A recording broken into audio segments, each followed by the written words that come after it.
I moved into a studio apartment in Brooklyn in September 2022. 5th floor, small place, but it had a huge window facing the street. Rent was surprisingly affordable for the neighborhood, which should have been my first clue something was off.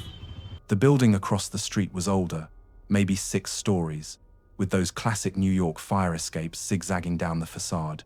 My window looked directly into several apartments on the 4th and 5th floors. I could see into their lives if I wanted to, though I tried not to be that person who stares into other people's windows. But there was one apartment I couldn't help noticing. 4th floor, second window from the left.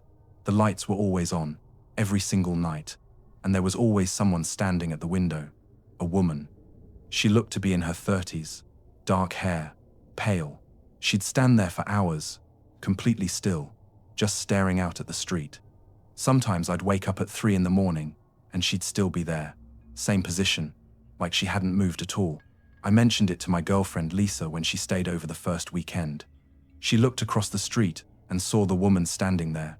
Lisa said maybe she worked night shifts, and that was her way of decompressing. I agreed, that made sense. But over the next few weeks, I started paying more attention. The woman never seemed to leave that spot. Morning, afternoon, night, middle of the night. Whenever I looked, she was standing at that window. I started wondering if she ever slept, if she ever left her apartment. The window was always lit, and she was always there, staring out with this blank expression on her face. One night, I grabbed my binoculars. I know that sounds creepy, but I was genuinely concerned at that point. Something felt wrong about the situation. Through the binoculars, I could see her more clearly. Her face was expressionless, eyes open but somehow vacant. She wasn't looking at anything specific, just staring ahead. Her hands hung at her sides. She was wearing the same dark dress I'd seen her in before. Then I noticed something else. Behind her, deeper in the apartment, there was movement. Someone else was in there, a shadow passing back and forth behind her. I adjusted the focus, trying to see who it was, but the angle was wrong and the lighting made it difficult. The shadow stopped moving. For a moment, everything was still. Then slowly, the woman at the window raised her hand and pressed it against the glass. Her palm flat against the window, fingers spread. I lowered the binoculars, feeling suddenly uncomfortable.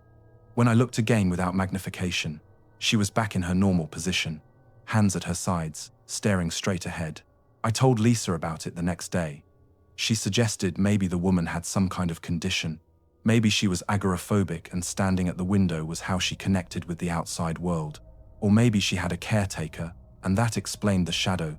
That made sense. I felt guilty for being so voyeuristic about someone who was probably just dealing with mental health issues or a disability. But then things got stranger. I started noticing the woman wasn't alone at the window anymore. Sometimes there would be 2 figures standing there, the woman in her usual spot, and another person slightly behind her. The second person was always in shadow, never quite clear enough to make out details. And the woman's position started to change slightly. Some nights her head would be tilted at an odd angle. Other nights her arms would be raised slightly, like she was reaching for something. But she'd hold these positions for hours without moving. I mentioned it to my neighbor, an older guy named Frank who'd lived in the building for 20 years. I asked him if he knew anything about the people in that apartment across the street. Frank's expression changed when I pointed out which window I meant. He asked me how long I'd been watching that apartment. I told him I'd just noticed some odd things and was curious. He said I should stop looking, just pull my curtains and forget about it. When I pressed him for why, he said that apartment had a history. Bad things had happened there. People who paid too much attention to it tended to regret it. I asked him what he meant, but he just shook his head and went back to his apartment. That conversation made me more uneasy than anything I'd seen through the window. That night, I tried to follow Frank's advice. I pulled my curtains closed and tried not to think about the apartment across the street. But around midnight, I couldn't help myself. I opened the curtains just enough to peek out. The woman was there, but this time she was looking directly at my window, not just staring in the general direction of the street, but specifically at my window, at me. I stepped back from the window quickly. My heart was racing. I told myself I was being paranoid. She couldn't possibly see me specifically from that distance, especially with my lights off. But when I looked again, She was still staring at my exact window. And now I could see the second figure more clearly. It was standing directly behind her, hands on her shoulders. The figure was taller, wearing something dark. I couldn't see a face, just shadow where the head should be. As I watched, the woman's hand slowly rose and pointed directly at my window. I closed the curtains and didn't open them again that night. I barely slept. Every time I started to drift off, I'd imagine that woman standing at her window, pointing at me, with that shadow figure behind her. The next morning, I researched the building across the street. I found an article from 2019 about a murder-suicide in that building. A man had killed his wife and then himself. The article didn't specify which apartment, but it mentioned they'd been found by a neighbor who noticed the woman's body visible through the window. The description in the article matched the woman I'd been seeing. Dark hair, early 30s, described as withdrawn and quiet by neighbors. I felt sick. I'd been watching a dead woman's apartment for weeks, but that didn't make sense. Someone was standing at that window every night. Someone had pointed at me. I called the building management company for the building across the street, pretending I was interested in renting. I asked specifically about the fourth-floor apartment, second window from the left. The woman on the phone was quiet for a moment, then said that apartment wasn't available for rent. When I pushed for details, she said the apartment was involved in an ongoing legal matter and couldn't be rented. I asked if anyone was living there currently. She said no. The apartment had been vacant since 2019, but I'd seen someone in that window every night for a month. Multiple someones. That evening, I positioned myself at my window before dark. I wanted to see when the lights turned on, when the woman appeared. I wanted to understand what I was actually seeing. The sun set. The streetlights came on. The building across the street remained dark. My eyes were fixed on that fourth-floor window. Around 8 o'clock, the window lit up.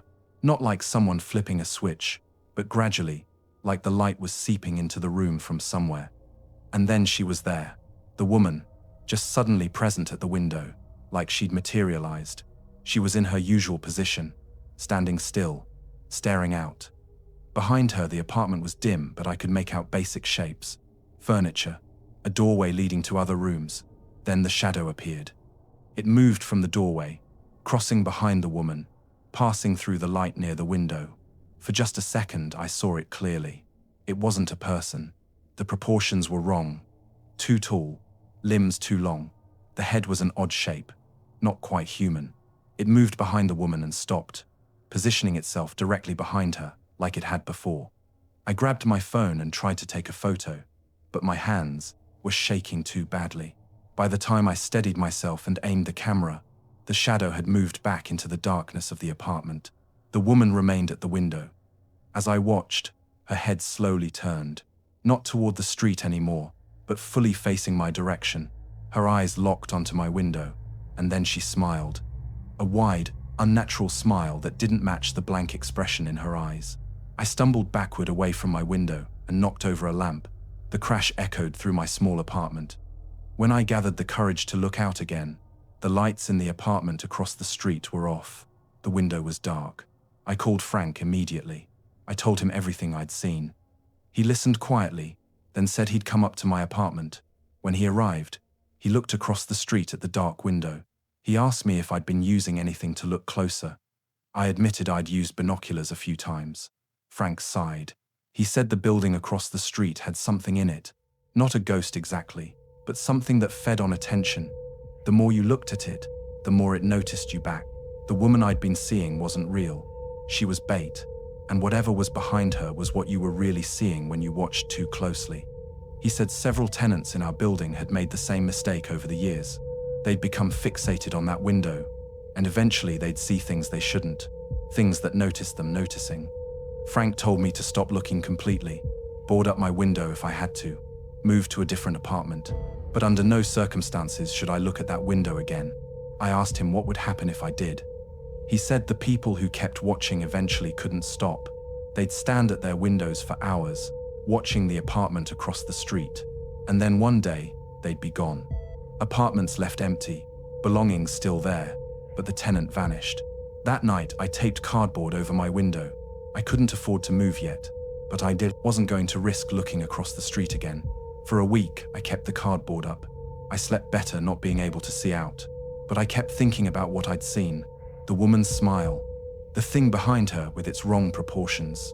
On the 8th day, I came home from work and found the cardboard had fallen down. It was lying on the floor beneath the window. The tape hadn't failed. It looked like it had been pulled down deliberately from inside my apartment. I looked out the window without thinking. The apartment across the street was lit.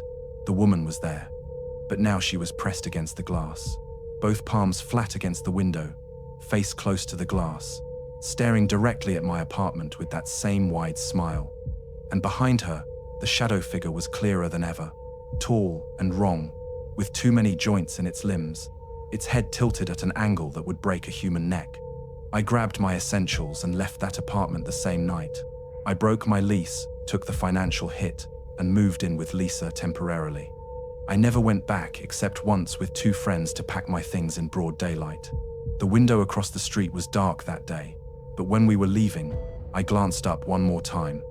For just a second, I saw her, standing at the window in full daylight, and she was waving. I don't live in Brooklyn anymore, and I never look too closely into windows across the street, because sometimes they look back.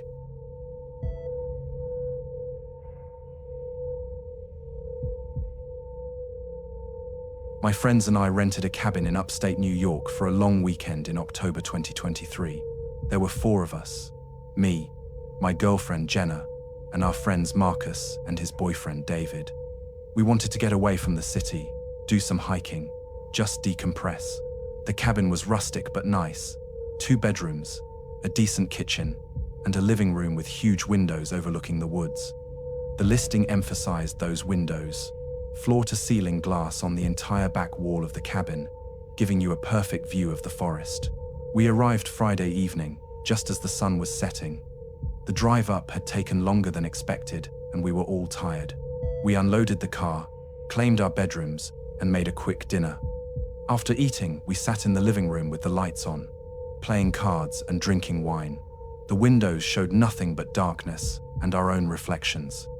Marcus joked that it felt like we were in a fishbowl, totally visible to anything outside while we couldn't see out. Jenna suggested we turn off the interior lights so we could actually see the woods. She wanted to stargaze through the windows. We turned everything off except one small lamp in the corner. Once our eyes adjusted, we could see the forest. Tree trunks visible in the moonlight, shadows between them. It was beautiful and eerie at the same time. The woods were completely still. No wind, no animal sounds. David pointed out a gap between the trees about 50 yards from the cabin. He said it looked like a clearing or maybe the start of a trail. We'd have to check it out in the morning. We talked for another hour before everyone got tired. Marcus and David went to bed first. Jenna and I stayed up a bit longer, finishing the wine and enjoying the quiet. That's when I saw movement outside. Just a flicker at the edge of my vision, something passing between the trees. I stared at the spot where I'd seen the movement. Nothing, just dark trees and shadows. Jenna asked if I was okay. I told her I thought I saw something outside. She looked but didn't see anything. Probably just a deer or other animal, she said. We went to bed shortly after. Our room was on the side of the cabin, with a normal-sized window facing the woods. I made sure to close the curtains before we went to sleep. I woke up around 3 in the morning, needing water. I got up carefully, trying not to wake Jenna, and went to the kitchen. I grabbed a glass from the cabinet and filled it from the tap. The living room was dark, except for moonlight coming through those huge windows. As I drank my water, I glanced toward the windows out of habit. Someone was standing in the woods, right at the edge of the clearing David had pointed out earlier. A figure, just standing there, perfectly still. I set my glass down and moved closer to the windows. The figure was human-shaped, but I couldn't make out any details. They were too far away, and the lighting was too dim. They just stood there, not moving, facing the cabin. I watched for maybe 2 minutes. The figure didn't move at all, not a single shift in position. It was like looking at a statue. Then very slowly, it raised one arm and pointed at the cabin, at me. I stepped back from the window. My heart was hammering. I waited a moment, then looked again. The figure was gone. The clearing was empty. I went back to bed but couldn't sleep. I kept thinking about that pointing gesture, the complete stillness of the figure before it moved. In the morning, I told everyone what I'd seen. Marcus suggested it was probably someone from a neighboring property, maybe another cabin renter who'd gotten lost on a night hike. David thought it could have been a tree branch I'd mistaken for a person in the dark. Jenna asked if I'd seen a face. I said no, the distance was too great and it was too dark. The figure was just a silhouette.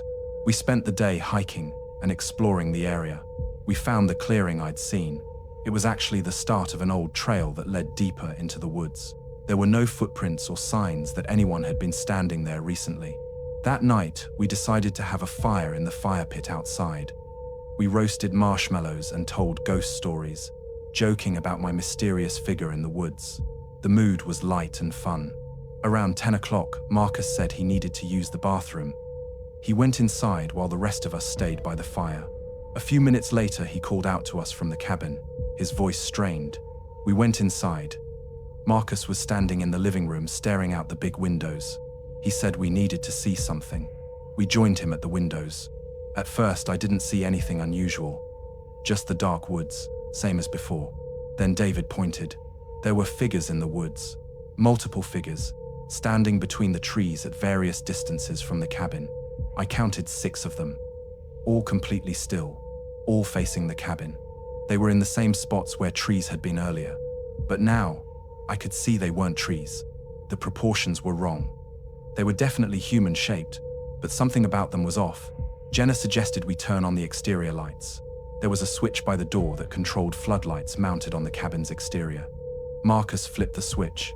The lights came on, illuminating the area immediately around the cabin and casting some light into the woods. The figures were still there, but now we could see them more clearly. They wore dark clothing that seemed to blend with the shadows. Their faces were pale, catching the edge of the light, but their features were indistinct, like they were blurred or out of focus.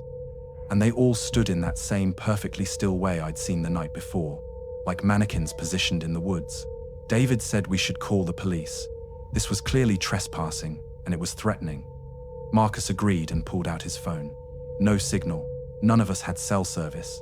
The listing had mentioned spotty reception, but we'd had signal earlier in the day. I suggested we get in the car and drive until we had signal to call for help. Everyone agreed. We grabbed our keys and headed for the front door. That's when we heard it. A voice from outside, near the windows. A woman's voice, flat and emotionless. She said we shouldn't leave, that we should come outside instead. Come see what they wanted to show us. We all froze. The voice came again, slightly closer, telling us to come outside, to come to the clearing. They'd been waiting for us. Marcus said absolutely not. We were leaving right now. We moved toward the front door. All the exterior lights went out. The floodlights, the porch light, everything. We were in complete darkness, except for the moonlight through the windows. Jenna grabbed my arm. She whispered that the figures had moved. They were closer to the cabin now. I looked at the windows and saw she was right. The figures had advanced. They were now only about 20 yards away, standing at the tree line. Their faces were clearer now in the moonlight. Still blurred, still wrong somehow, but I could see they were all smiling. Wide, too wide smiles that didn't look natural. David tried the front door. It wouldn't open. The lock wouldn't turn, and the door wouldn't budge. He put his shoulder into it, but it held firm. The woman's voice came again. She said the door would open once we agreed to come outside. They just wanted to talk, just wanted to show us something. I looked back at the windows. The figures were even closer, maybe 10 yards away now. And there were more of them. I counted at least a dozen now, emerging from the darker parts of the woods. They all had that same smile, that same unnatural stillness except when they moved, and then they moved smoothly, wrong somehow, like they were gliding rather than walking. Jenna said we should try the back door. There was a small door off the kitchen that led to a side path. We moved through the dark cabin, using our phone flashlights. The back door opened easily. We stepped out into the cold October night. The side path led around to where our car was parked in front. We moved quickly and quietly. Above us, the moon was bright, casting everything in silver light. The woods around the cabin was silent. We reached the front of the cabin. Our car was there. Marcus had the keys. He clicked the unlock button, and the car's lights flashed. The figures were standing in a circle around the car, at least 20 of them now, all with those blurred faces and wide smiles, all perfectly still. We stopped. There was no way to reach the car without walking through them. The woman's voice spoke again. This time I could tell which figure it was coming from, one of them standing directly in front of the car. She said they'd been waiting for someone to rent this cabin. They'd been waiting a long time. The owners didn't rent it out very often anymore. She said they just wanted us to stay, to watch through the windows like the others had, to see what they wanted to show us. Marcus asked what they wanted to show us. His voice was shaking. The figure said they wanted to show us how to be still, how to stand and watch and wait, how to become like them. The figures around the car all tilted their heads in unison. The movement was synchronized, mechanical. I grabbed Jenna's hand. I told everyone we needed to run. Just pick a direction and run into the woods. Get away from the cabin and these things and find help. Before anyone could respond, one of the figures moved. It was fast, impossibly fast. One moment it was standing by the car. The next it was right in front of David, its blurred face inches from his. It spoke in that same flat female voice. It said running wouldn't help. They knew these woods. They'd been here longer than the cabin, longer than the trees. David screamed. We all ran, not into the woods but back toward the cabin. It was the only shelter we had. We got inside and locked the door. We pushed furniture against it. Marcus and David went around checking all the windows, making sure they were locked. I looked out the big windows. The figures had moved back to their positions in the woods, standing still again, watching. We huddled in the center of the living room, away from all windows. We tried our phones again. Still, no signal. Jenna said we had to wait until morning. Once it was light, we could make a run for the car. These things seemed to operate in darkness. Maybe daylight would help. We took turns, keeping watch through the night. The figures never moved again. They just stood there in the woods, facing the cabin, watching us through the windows. When dawn finally came, we watched the woods grow lighter, and as the sun rose, the figures began to fade, not walking away, but literally fading, becoming transparent, until they were gone completely. We didn't waste time. We grabbed our essential belongings and ran to the car. The drive down from the cabin was the longest 20 minutes of my life. We didn't relax until we had cell signal again and were miles away. We reported what happened to the police. They said they'd check on the cabin, but they didn't sound like they believed us. We never heard back from them. The rental company refunded our money without question. They didn't ask why we left early. That made me think we weren't the first people to report something wrong with that cabin. I looked up the property later. The listing had been taken down. The cabin isn't available for rent anymore. Sometimes I think about those figures, about what they wanted to show us, about how they said they'd been waiting longer than the trees, and I think about that woman's voice, telling us to come outside, to learn how to be still, to become like them. I don't know what we saw through those windows, but I know we got lucky. We saw them before they were ready, before they could do whatever they'd planned. And I know I'll never rent a cabin with floor-to-ceiling windows again, because some things watch back through the glass. And sometimes what you see through the window isn't the forest at all.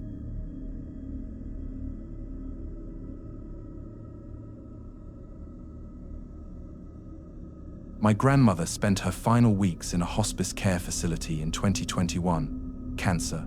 The doctors said it was just a matter of time. My family took turns staying with her so she wouldn't be alone. I took the night shifts when I could. I'd sit in the chair by her bed, reading or just keeping her company. She slept most of the time by then, the medication keeping her comfortable. Her room was on the 3rd floor, corner unit, 2 windows. One faced the parking lot, the other looked across a narrow gap to another wing of the building, maybe 15 feet between the structures. Through that window, you could see directly into rooms on the opposite wing. Most of those rooms were dark at night. Occasionally, I'd see a nurse checking on a patient, or the flicker of a television. Normal hospital things. But one room was always occupied. 3rd floor, directly across from my grandmother's window. An old man in the bed, visible in the dim light. He never seemed to sleep. Every time I looked, he was awake, staring at his own window. After the 3rd night, I realized he wasn't just awake. He was staring directly at my grandmother's room, at our window, hour after hour, his head turned toward us. I mentioned it to a nurse. She checked her tablet and said that room was empty, had been for 2 weeks since the previous patient was discharged. But I could see someone in there. I could see him clearly. The nurse looked across the gap. She went quiet for a moment, then suggested I keep the curtain closed if it bothered me. She left quickly after that. I kept the curtain open. I'm not sure why. Maybe I wanted to understand what I was seeing. The old man never moved except to follow me with his eyes when I walked around the room. When I stood, his gaze tracked me. When I sat back down, he remained fixed on my position. On the 5th night, my grandmother woke briefly. She was lucid, which was rare by then. She looked toward the window and asked who the man was. I told her there was no one there. She insisted she could see him. She said he'd been watching her for days. She asked why he wouldn't look away. I closed the curtain then. My grandmother seemed relieved. She fell back asleep within minutes, but I couldn't help myself. After an hour, I opened the curtain slightly and looked across. The old man was standing now, right at his window, hands pressed against the glass. His face was close to the window, features distorted by the pressure. He was staring directly at me. His mouth opened. I couldn't hear anything, but I could read his lips. He was saying the same word over and over. Soon, I closed the curtain and didn't open it again that night. My grandmother died 3 days later, peacefully, surrounded by family. I was there holding her hand when she passed. After her death, as we were gathering her belongings, I looked out the window one last time. The room across the gap was dark, but I could see a figure in the darkness, still standing at the window, still watching. The hospice staff told us that wing of the building had been closed for renovations for the past month. No patients, no staff. The rooms were empty, but I know what I saw. Every night for a week, that old man watched from his window, watched my grandmother dying, waiting. I don't know if he was a ghost or something else. I don't know if he was waiting for her specifically or just watching death arrive like he'd done countless times before in that place. But I know he knew. He knew she was dying before the rest of us accepted it. And he was there to witness it. Some windows don't show you the living. They show you what's waiting. And in a hospice, something is always waiting, watching from the other side of the glass.